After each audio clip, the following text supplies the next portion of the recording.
നമസ്കാരം, ഞാൻ ADGP Sreejith, Sabarimala chief police കോർഡിനേറ്ററാണ്. ഇത്തവണത്തെ മണ്ഡല മകരവിളക്ക് മഹോത്സവം ഇന്ന് തുടങ്ങുകയാണ്. 3500ഓളം പോലീസ് ഉദ്യോഗസ്ഥർ പോലീസ് സേനയുടെ ഭാഗമായിട്ട് നിലയ്ക്കലും പമ്പയും സന്നിധാനത്തുമായിട്ട് ജാഗരൂകരായി സേവന കർത്തവ്യനിരതരായിട്ട് പ്രവൃത്തിയിലുണ്ട്. എല്ലാ തരത്തിലുള്ള തയ്യാറെടുപ്പുകളും പൂർത്തിയായി കഴിഞ്ഞു. ഏകദേശം 30,000-ഓളം ഭക്തർ ഇന്ന് വൈകുന്നേരം ദർശനത്തിനെത്തുന്നുണ്ട്.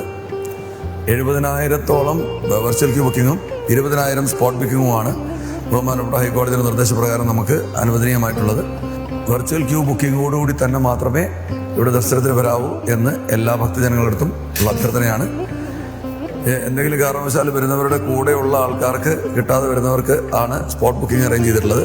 അത് കൃത്യമായി ഈ എണ്ണത്തിൽ പരിമിതപ്പെടുത്തുന്നതാണെന്ന് അറിയിച്ചുകൊള്ളുന്നു. ഭക്തർ എല്ലാവരും തന്നെ ഈ പോലീസ് ഉദ്യോഗസ്ഥരുടെയും മറ്റ് ഉദ്യോഗസ്ഥരുടെയൊക്കെ നിർദ്ദേശങ്ങൾ അനുസരിച്ച് തന്നെ ദർശനം നടത്തി തിരിച്ച് സുരക്ഷിതരായി സ്വന്തം വസതികളിലെത്തണമെന്ന് അഭ്യർത്ഥിക്കുന്നു.